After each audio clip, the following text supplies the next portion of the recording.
When Michigan sports news breaks, turn to Sports Talk 1050 WTKA, The Ticket, and WTKA.com. And good morning, folks. Welcome to another edition of the Michigan Insider on Sports Talk 1050 WTKA, online at WTKA.com.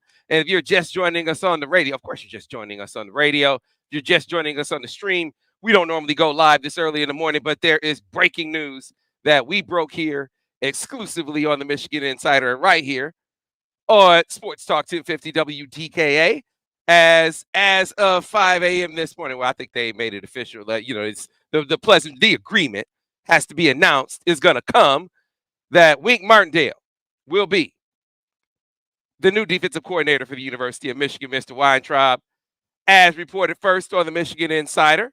And when you talk about plug and play opportunities, Mr. Weintraub, they don't get any more plug and play than one Mr. Don Wink Martindale. And we're old enough to know who Wink Martindale is named after, aren't we, Mr. Weintraub? My wife said they're hiring a game show host. We did have a couple, smart fans asking, if he was a little bit long in the tooth because he hosted a game show a really long time ago. But no, it's not the same guy. He's got great. This Wink's got both Winks have pretty great hair, Sam. Yeah, they do. They do.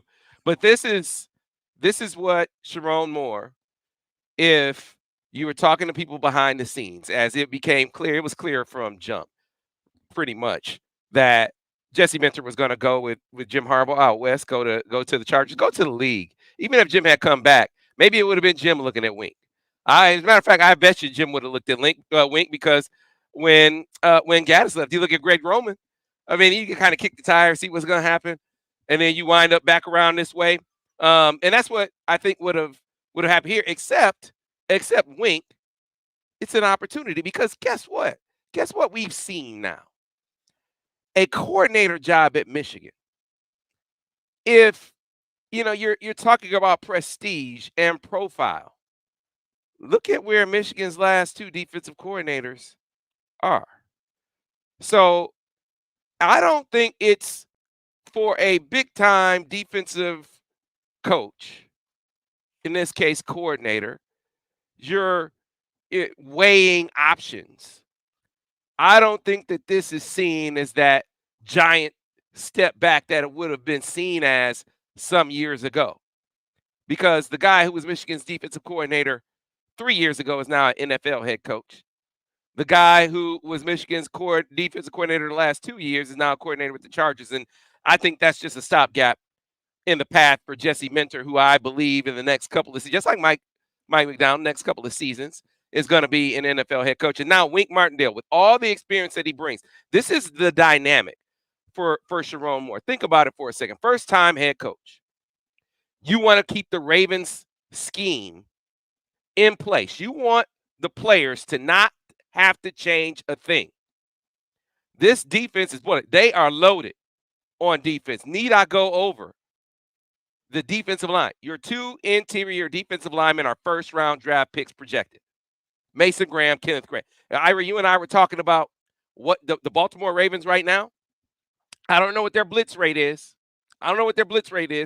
But they don't have to blitz all the damn time because they have a beastly front four.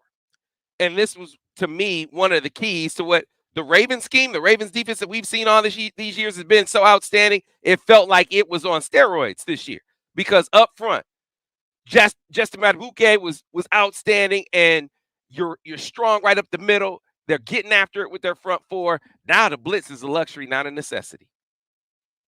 Right? And so for all the people, oh man, he's blitz happy, he's Don Brown on the back end. Hey man, necessity is the mother of that invention. When you don't need it and it's a luxury, which is what we have right now, which is what Jesse Minter had as well. When you do blitz, man, it's like Alabama versus Michigan in the Rose Bowl. It's like, damn, where they coming from? Because we can't block these guys up front. Think about it. If you are Wink Martindale and you're looking at what they have here, you're like, oh man, the world is my oyster. I don't even have to go home to think about this, Sherrone. What's the opposite of empty cupboard? Right. So Ira, the word was So he comes in, Wink comes in, and this Wink, he's walking in the hallway. There was, it's Wink. Sherrone, they're vibing. And so when he meets some of the players, and this to me was the way to do it, because you're trying with this group of defensive linemen, this defense, not just the defensive line. I should go all the way back. When you got Jay Sean Barham, Ernest Hausman, I mean, you got some linebackers that are going to be outstanding. You got in the secondary, Will Johnson, All-American, MVP of the national championship game. You got at your safety positions. You got Keon Sabb and Makari Page, and you're going to throw Rob Moore probably at the nickel. You have experience, you have talent, you have depth. You have weaponry at every level, right? And so you don't want to confuse any of that. You want it to roll. You want to step on the field and let them go. So don't change their terminology. Don't change their scheme. Don't change their terminology. Go get a guy who could come in and just call it. That's what they just got. That's what Sherrone Moore just got in Wink Martindale. And on top of that, first-time head coach, who is an offensive guy. I learned a long time ago, man, talking to all these coaches. When you have all these coaches are going to come from one vantage point. If it's a defensive coach that becomes a head coach, he's going to be more involved in the defense. It's just natural. If it's an offensive coach that becomes a head coach, he's going to be more involved in the offense. Sherrone Moore is an offensive coach that became a head coach. He's going to be more involved in offense. Of course he is. But as a first-time head coach, it's one of those things where you're probably comforted. There's security, not only by having someone who knows the scheme, but someone who has the kind of experience that Wink Martindale comes with as well. So it's almost like having another head coach, a head coach on defense. That is also what you've hired. And I think one of the things that I'm sure was covered and sure was understood, like, man, I don't know if it's like Trent Baalke's cousin. Trent Baalke must have some cousins in the NFL, man. Why do I say that? Because the narrative on Jim Harbaugh for all these years was a bunch of BS. If I wasn't on the radio and I was just on YouTube, because once you get into YouTube about like 7-8 minutes and you cuss and the filter don't take you out.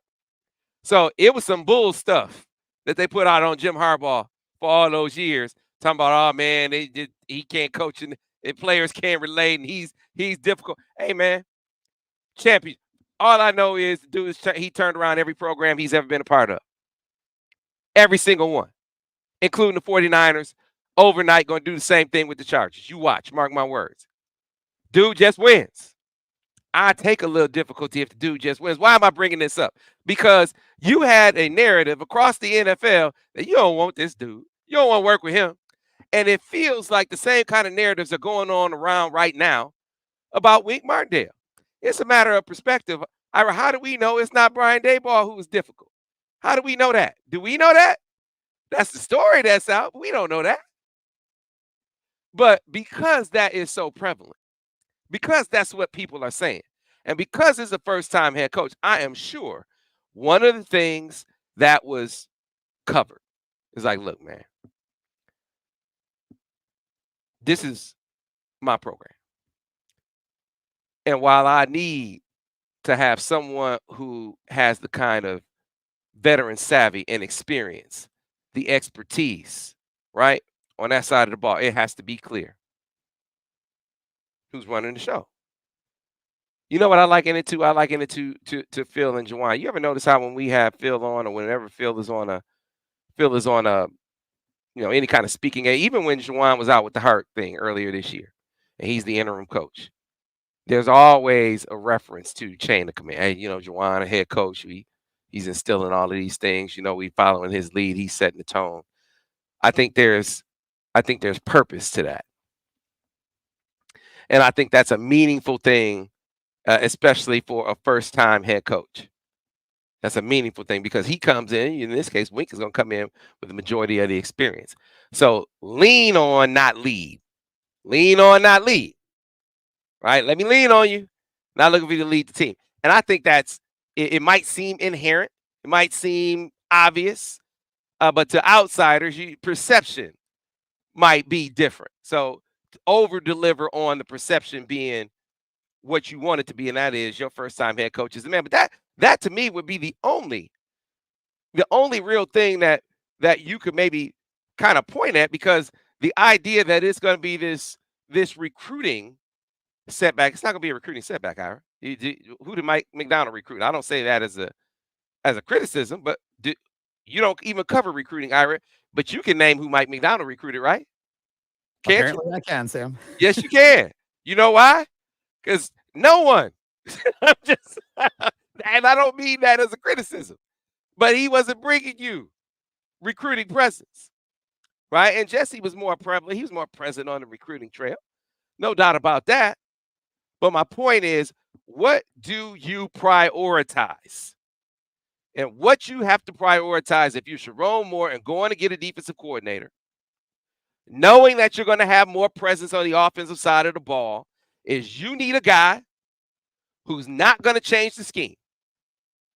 Because it was such a priority that even if they had hired someone outside of the Ravens tree, that guy was going to be charged with adapting to the scheme and not having the scheme and not having the players that have to adapt to him. That was going to be the charge. That's how much of a priority keeping what they've been doing the last 3 years in place. That's how much of a priority it was. But now you don't have to worry about that. Are there some people say, oh, well, Jesse's, it looked different. Mike's looked different. Everybody put their different spin on it. Right? And you made this point the other day, Ira, and I think it's worthy of note. I think you said he's not the inventor of the scheme. He just had his variation of the scheme, right?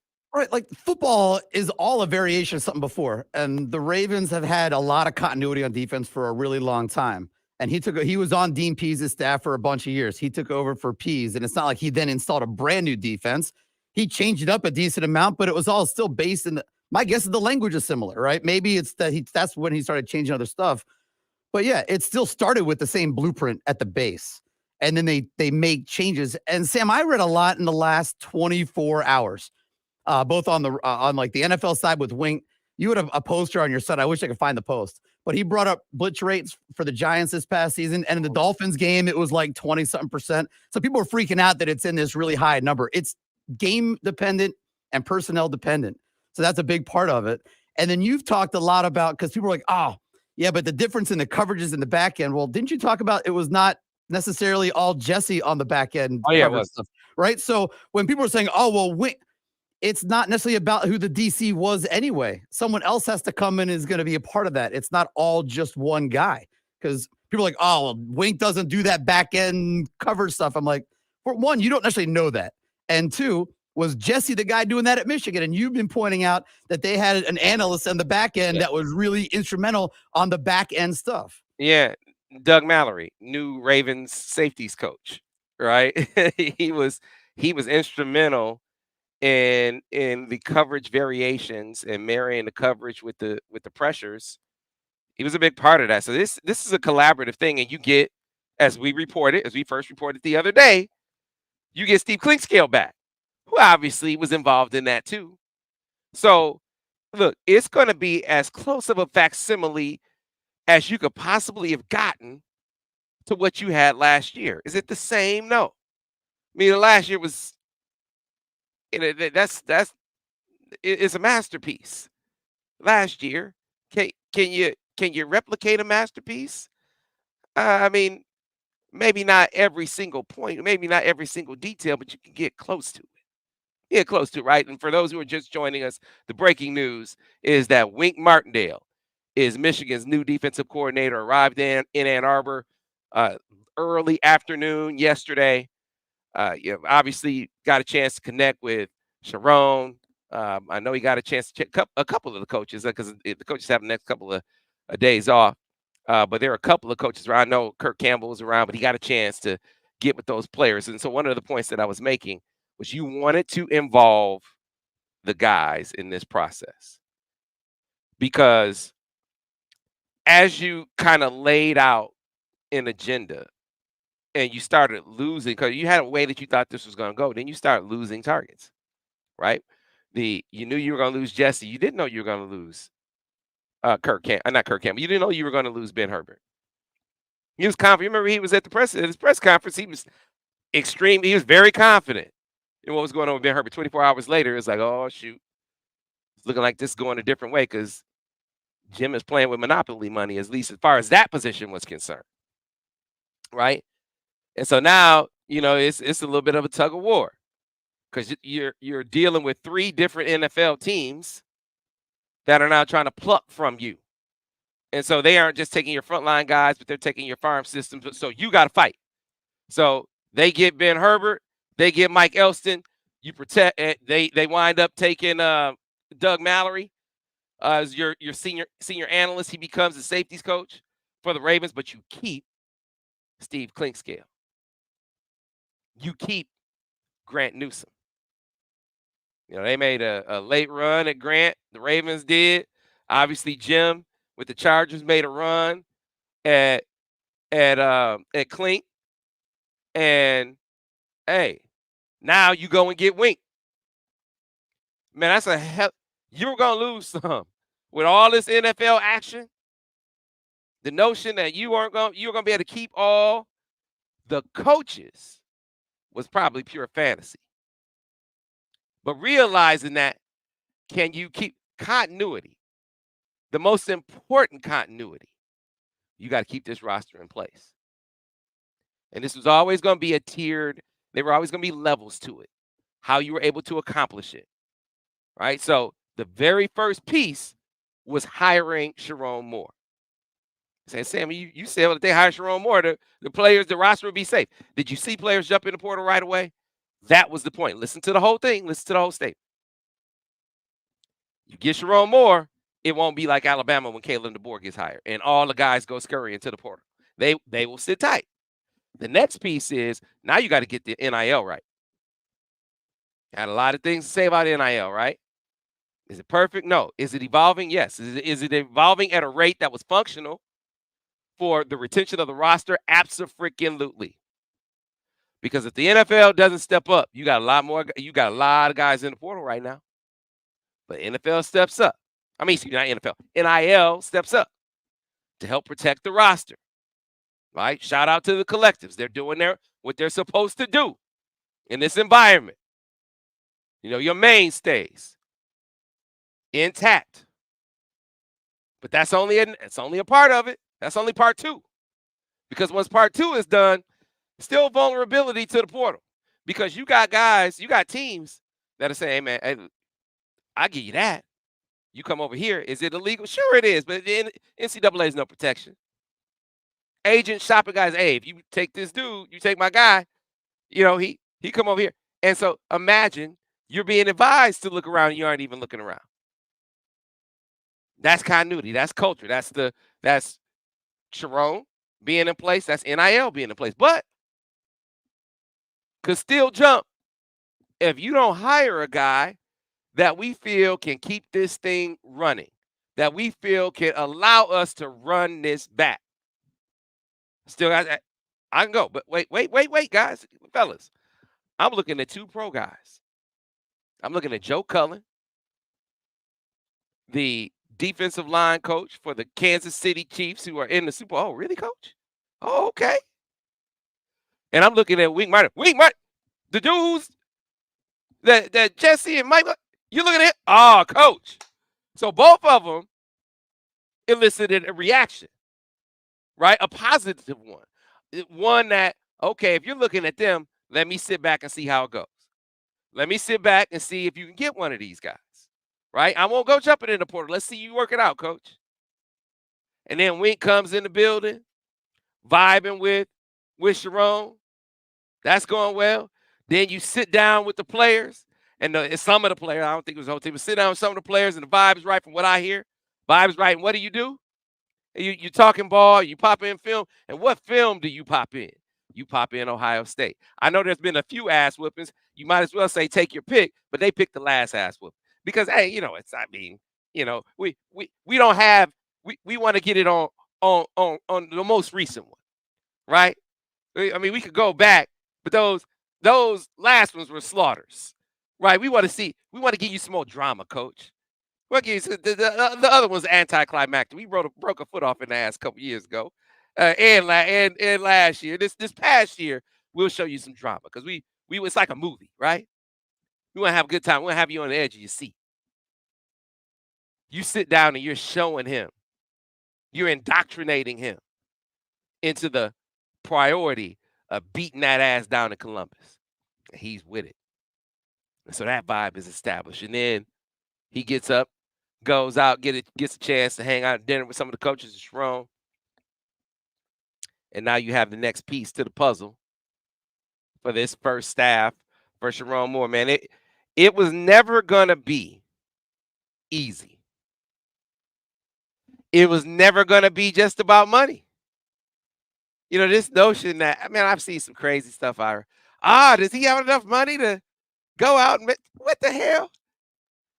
Do you know how the current environment in college football has kind of had a lot of coaches be like, hey man, let me see what I can get shaken in the NFL.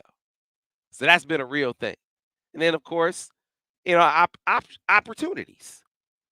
You know, that was a big issue. Like if he had been in a position where having a veteran guy at the coordinator position, that wasn't such a big priority, then I think you see Mike Elston here and he would be the DC. But that was not what, and it probably would have been him and Klink, but that was not what Sherrone Moore as a first-time head coach was prioritizing. Hey man, give me a guy who's done it, who's called it. I'm gonna try to do that first and work our way back. And by sticking to that, you wound up with Wink Martindale. And you said you're looking at these blitz rates, 20-something% for the Giants. Hey, if you could find a blitz rate for Mike McDonald and the Ravens, I'd be surprised if it was the same as the blitz rate for the Giants. You want to blitz because you want to, not because you have to. These are two different things. Giants are have to. Ravens are want to. Which one do you think Michigan is? It's not the Giants. It'll be a luxury. They're going to be able to get after it. And then, you know, does Doug Mallory go? No, but you bring back, you want pieces of what you had, as much of the retention as possible from the dynamic that you had last year. So you can't have Jesse, but you had a guy who taught Jesse. You don't have Doug Mallory back there, but you got your position. You got the secondary coach, who obviously was involved in that too. You know, analysts kind of coach the coaches. Analysts check the coaches, and they're looking at other film, and they're bringing to you hey, this is how they might attack us. So this will be a coverage variation that we might use to nullify X, Y, or Z kind of thing. That's why Doug Mallory was so instrumental. But it's not like Klink was just sitting on his hands, like he had nothing to do with it. So again, as much of what you had, you want in place. And that's what he was able to accomplish with this hire and with the retention of Steve Clinkscale. So now, you know, you still have a position at the linebacker coach and D-line coach to go out and get. There's some talk about maybe him bringing in an NFL guy, one of his NFL guys, Drew Wilkins. We'll see where that goes. I talked about a couple of defensive line targets that I've heard about.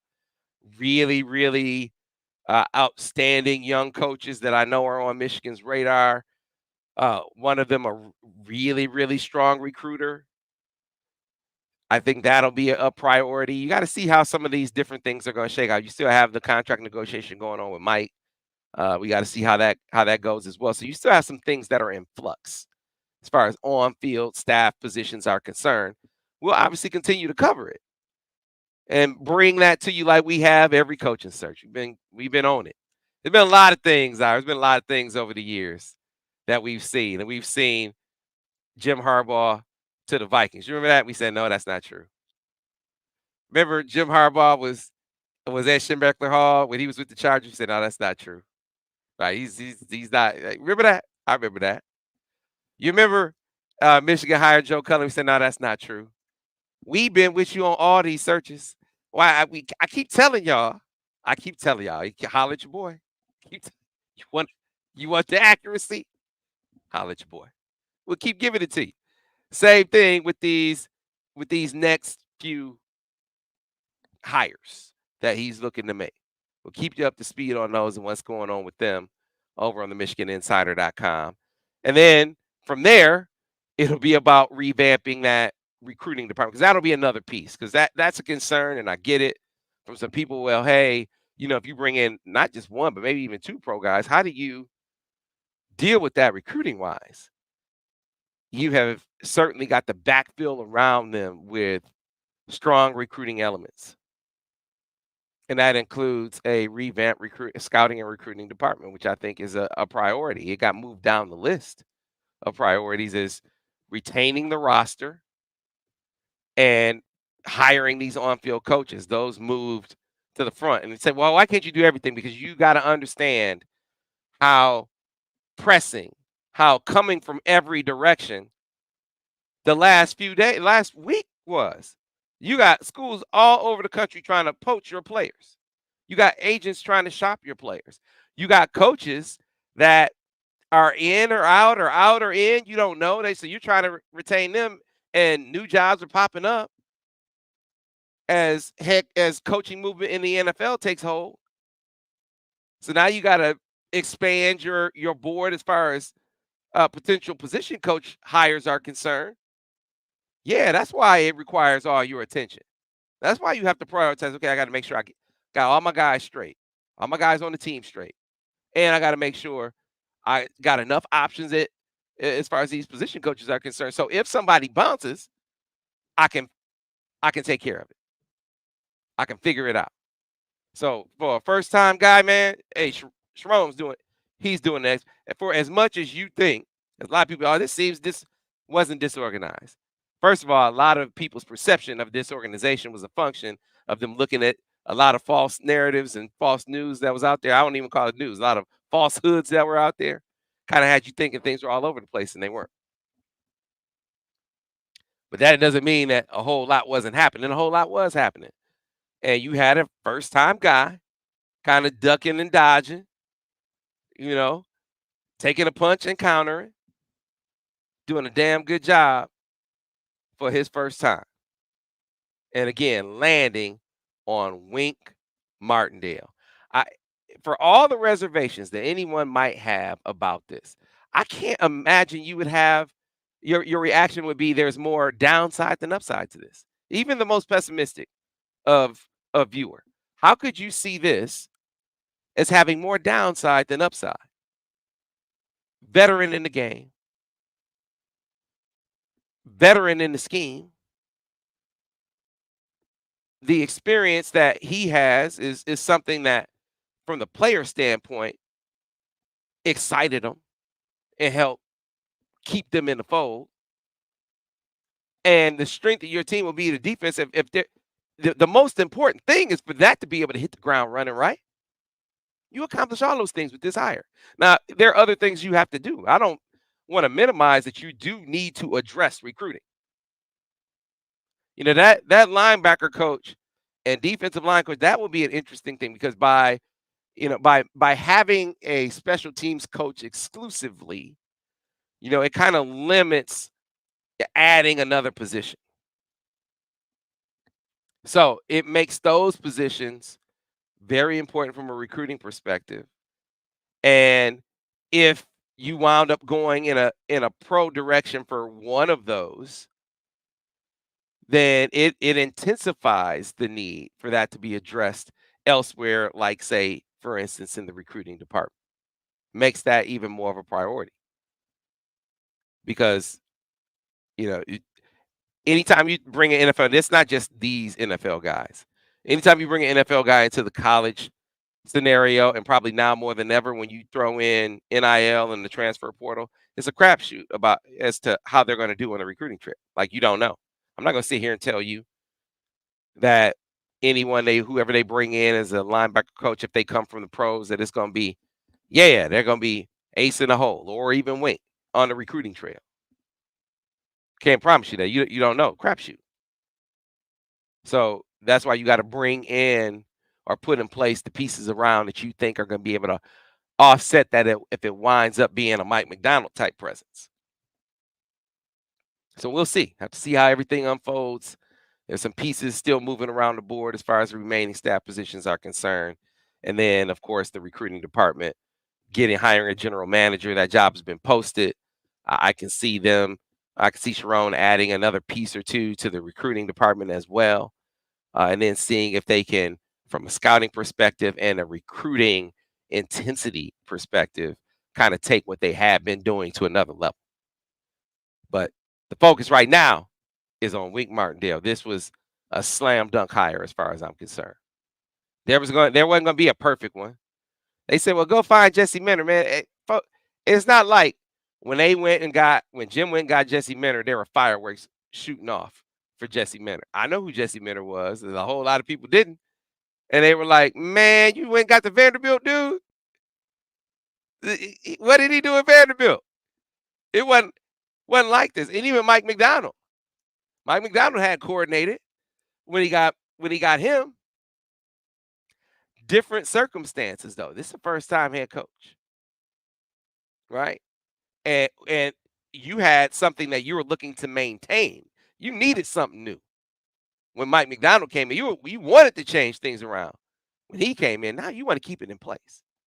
There was no better option, no better combination of experience and keeping the scheme in place than Wink Martindale, Mr. Weintraub. So we need to get to a break. When we come back on the other side, break on the radio. When we come back on the other side, Ira, I'm going to want you to correct a false narrative. There's this false narrative that Wink Martindale was fired by the Ravens. Wink Martindale wasn't fired by the Ravens, folks. We need to clear that up. We keep saying it. We'll say it again when we come back on the other side here on the Michigan Insider on Sports Talk 1050 WTK, the ticket. And we are clear on the radio. All right, let's get on over here. There you go. Randy Raymore. Good job, Sherrone.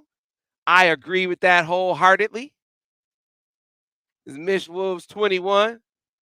Great hires bringing in. Wink really rang with the players.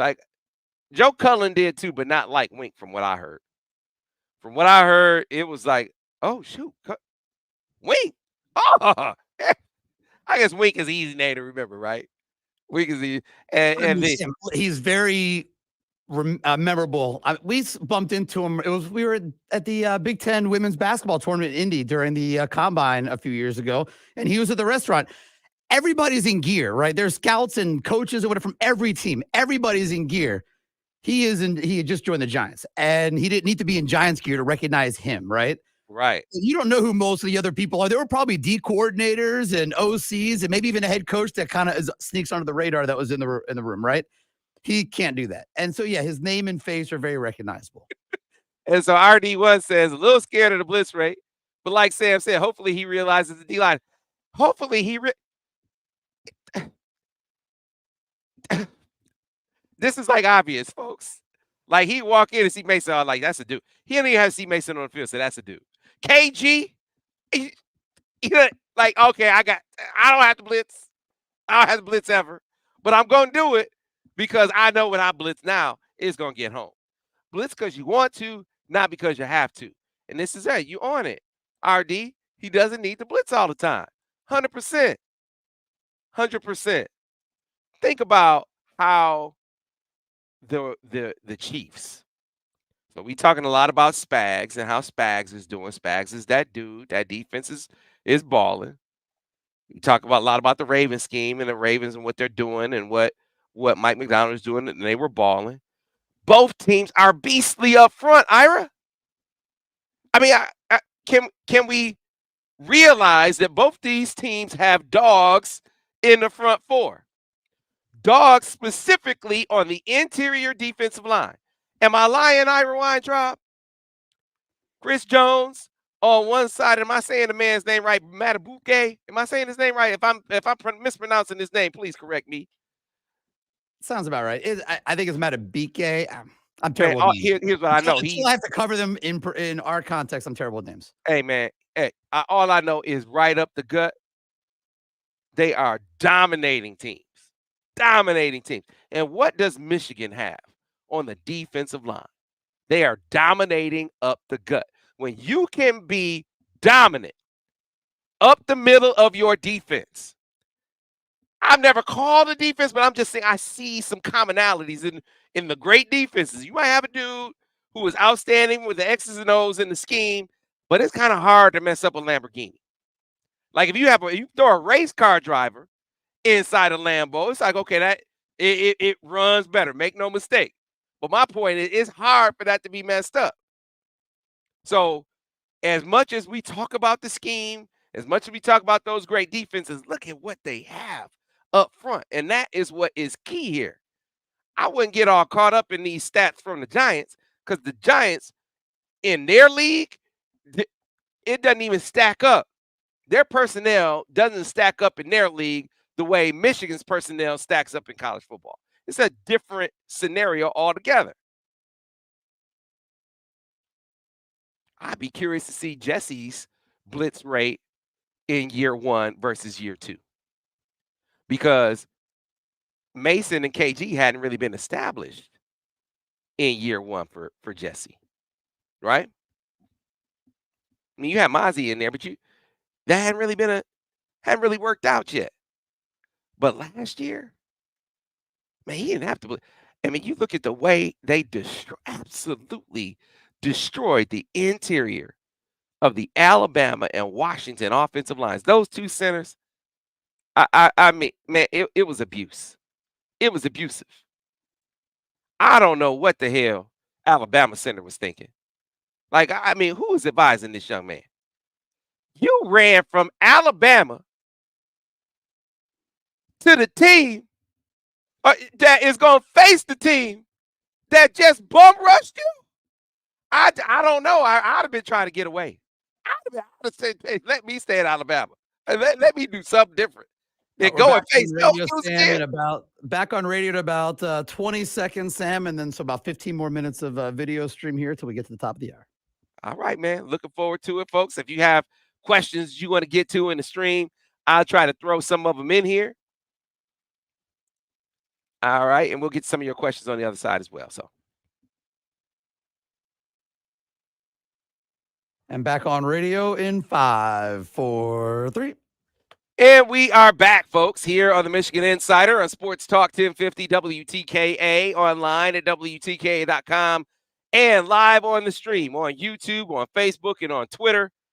Broke the news earlier this morning that Michigan, that Sherrone Moore has his man.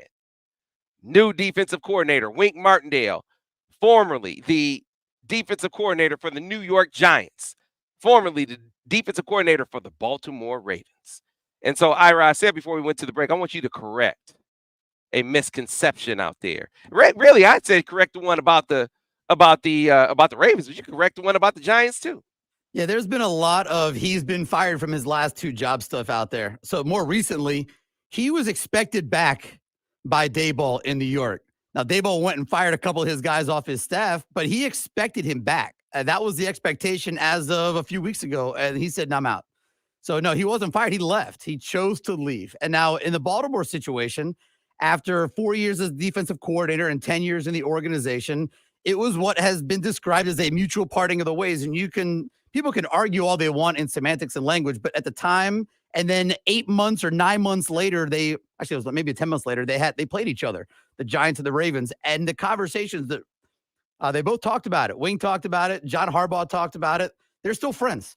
I don't think you have these connections right now if they aren't still friendly, but it was a mutual part of the ways. And it was a scenario where there are times in the NFL in particular, or in pro sports, where it's just time for a change. And that happens when a voice can become stale in a locker room. And that may be the case about Wink in Baltimore, but that doesn't happen in college because you're rotating through guys every year as guys graduate and move on and you have new teams. But I think it was a lot. If you look at his stats and the defensive stats for his team, they went from 1 to 4 to 7 to 25 in the last year. But if you look at his last year, the personnel was different. The injury situation was different. And so they fell off a cliff in that last year, and they felt it was time for a change. And Wink wanted a change. He was looking for a different path to maybe become a head coach. He thought there might be a different avenue to get there, and obviously didn't work out the way he thought. You picked the New York Giants, and they're obviously a total mess of an organization right now. But it was not the firing that I know it's that Adam Schefter's headline said fired. But how about you dig deeper than the national people and go talk to the local people that actually cover it and the people that are talking to the people that are involved in it? And it was a true mutual parting of the ways when he left Baltimore. Yes, it was. It is important to set that record straight because I think it's part of having it's part of the unrest. It's part of the angst that you see from Michigan fans. And frankly, I'm sorry, Jim Harbaugh was let go from the 49ers. Was that bad? Was that a bad hire for Michigan? Let's say that the reporting was true. Let's say that the reporting was true. So freaking what? So freaking what? Plug and play, people. You needed this defense to be plug and play while you figure out some things on offense. You got a lot of turnover offensively. You're replacing your offensive line. There's going to be a new quarterback. Now, there's some ingredients there for success, but ideally, defense, you don't have to worry about that coming in the door of the season. That it can sustain you while you find some things offensively. That is the scenario that has been set up here. Don't have the defense trying to figure stuff out. Let the defense just roll while we figure it out on the other side. That's what he was able to do by going to get Wink. So even if somebody comes at you with that, oh, he got fired for the last 2 jobs. First of all, they don't know what they're talking about. But second of all, it's like, so what? His success. So give me his track record with Baltimore. When he had guys, when he had talent, and not a lot of injuries, how did it go in Baltimore? They were number 1, number 4, number 7 in his first 3 years. In his 4th year was when things kind of fell apart a little bit. His defenses were very good. And his blitz rates, they vary, right? People talk about heavy blitz rates. They vary. And a big part of that variation is what his personnel is. If he's got maybe a little bit less up front, but he's got guys that he knows he's had, like Marlon Humphrey and whatnot in the back end, he's going to blitz more. But if he has guys in the back end that he's not as confident with and he's got as dudes up front, he's going to blitz less. Now, what's he going to do when he's got confidence in his back end and his front end? He's going to get to be creative. And he's going to mix it up. And he's going to be able to disguise coverages because people aren't – you can let Will be out on an island, right, and blitz a few extra guys. Or you can drop a bunch of guys into coverage and let Mason and Kenneth Grant and the edges go to work. He's going to have options, and I'm sure he's already been looking at that. Yeah, Lama Bryan said D-line was the key to beating Ohio State and winning in the playoffs. As DG said, it was our proprietary weapon. Man, there's some things that you got to be DG or Borges or one of these football savants to recognize. That's not one of them. Like, you could be my wife could see that. And I say that with all due respect, with all love. Nothing but love. My wife, man, die hard Michigan. Hey, you know what? My mother-in-law is big on it too. She got some turnover buffs yesterday for her birthday. Started crying, Ira. That's a true story. Turnover buffs. I mean, she was like, I got some turnover buffs. Hey, I'm sorry. I got all the buffs I got. I wasn't able to get the turnover buffs for the birthday. Because now she has her own pair. But my point is, even they could see, oh man, Michigan is killing them inside. Those 2 centers, the one that went from Washington to Bama and the one that went from Bama to Ohio State, I was like, oh my God, I felt for those young men. It was bad, man. Abusive, criminal. What we saw happen to them on the football field in those games. It makes blitzing a luxury. And it sets this team up for, like I said, a scenario where the defense can hit the ground running, allowing that offense to figure some things out. So I want to get to some of these questions. You said, I think it was a top 10 defense the first 3 years of Wink, right? 1, 4, and 7. 1, 4, and 7. 1, 4, and 7. All right, so some of these comments that I want to hit. Sly142 says, Sam, it's Michigan fans. They always find a complaint about something. Hell, Michigan just won a natty and half the fan base couldn't even enjoy it for a week without worrying about the next season. That's what we've been saying. Like, folks, nothing should bring you down. But if you're concerned, it's fine. But at least give it a chance to see how it works out before you start jumping ship. I love my maize and blue brothers and sisters. I love y'all. Y'all know I do. We go back now. Been doing the radio show for almost 20 years. Been doing the Michigan Insider for longer than that. We're family now. But some of y'all don't want in the foxhole with me. Don't be in the foxhole with me. Like just keep running. Keep running. Those who have just a little bit of intestinal fortitude, come hang out my foxhole. Because at the end of the day, the things that needed to happen to keep the culture in place, as much of it as possible in place, those things happen. I know that the Ben Herbert thing threw everybody for a loop, but you kept his understudy and you had to understand that, see, the guys who were Jim Harbaugh guys, you know who they were out the gate by who he prioritized and how hard he came. So Jesse was probably going to the pros even with Jim Harbaugh guy. Like he was going to go even with Mike getting the job and even with even with Mike leaving and John, that job opening up, he was going with Jim. That was happening. Ben Herbert is a Jim Harbaugh guy. It's like, oh, well, he's worth more than Michigan, just overpaid. Why do you think that, if let's say for the sake of argument that Michigan had come in at $2 million, why didn't you think that Jim would have come in at 2.5? What makes you think Michigan was going to be able to outbid? He came in the door at $1 million over what anybody in the NFL was paying. That was open. That's what he opened with. So, I mean, we got to be realistic here, people. You got to understand that at that point, you're going to lose him. You can panic or you can get to work.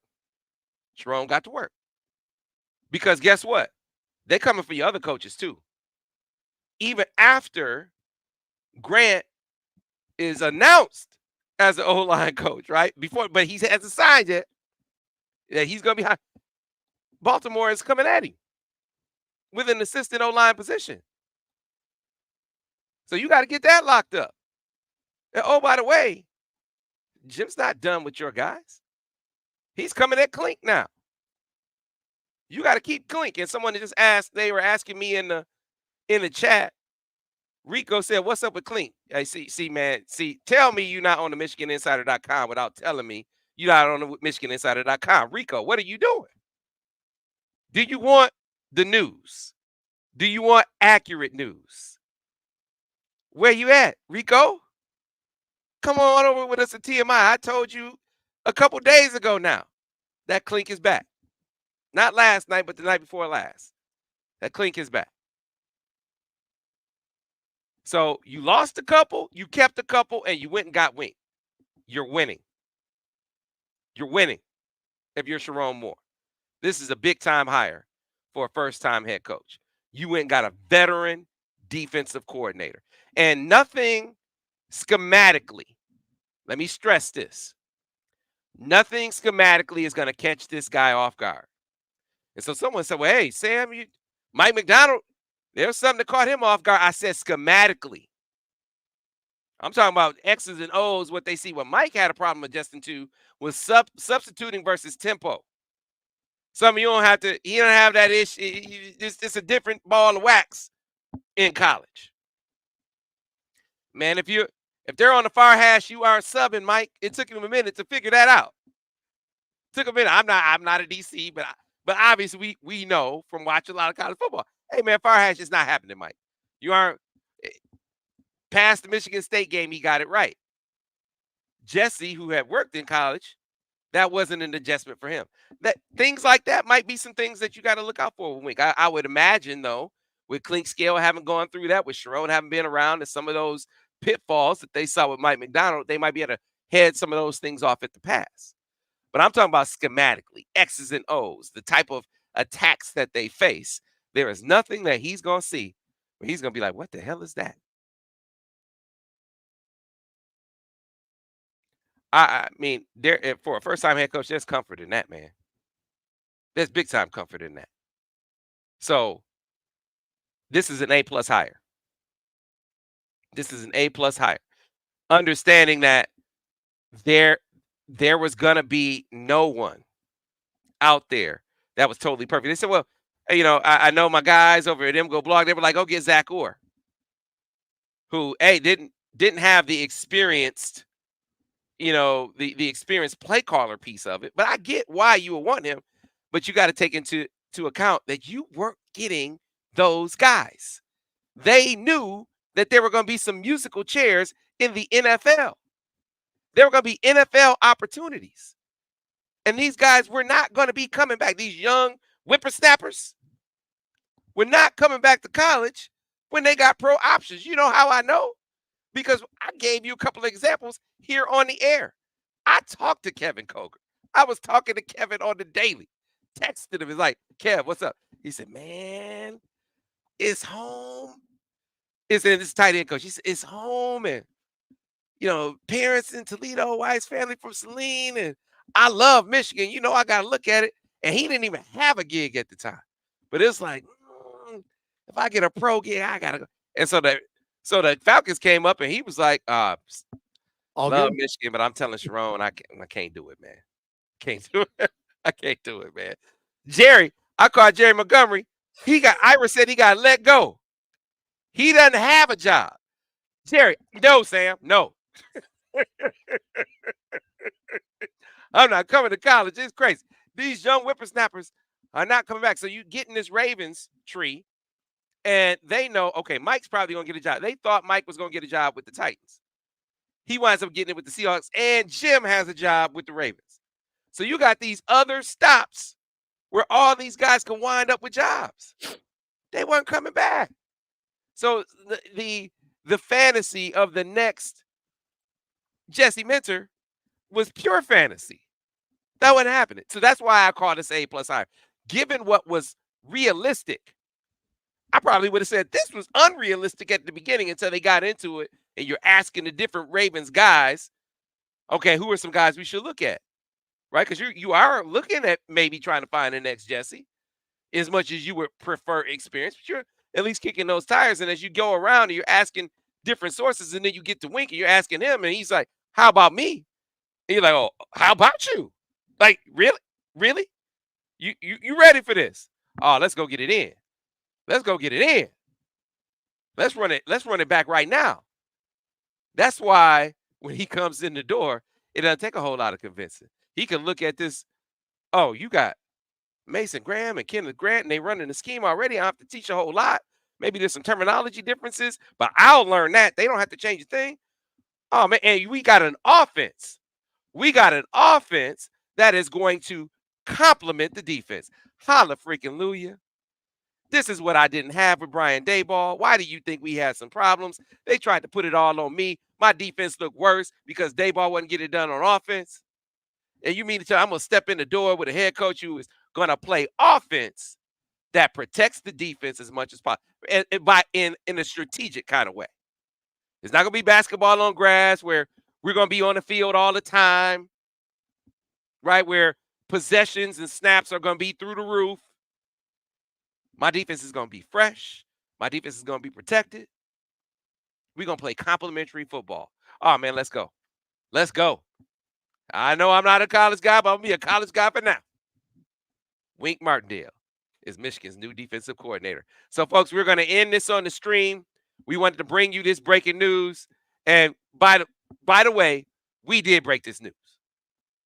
Somebody said in the thing they're crediting ESPN. No. Don't do that. Don't do that. We broke this news 5 a.m. this morning. So don't get it twisted. We have been on point with these searches. Not just this search, but every search.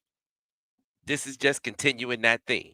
So those of you on the radio, stay with us. We got a full show the rest of the way. We're going to talk to John Bacon a little bit later on in the show as well. We're going to get into all the normal things that we talk about on a Friday here on the Michigan Insider. To those of you on the stream, on Facebook, on Twitter, on YouTube, thanks for joining us. We'll see you the next time. We got to get to a break. Back on the other side here on the Michigan Insider on Sports.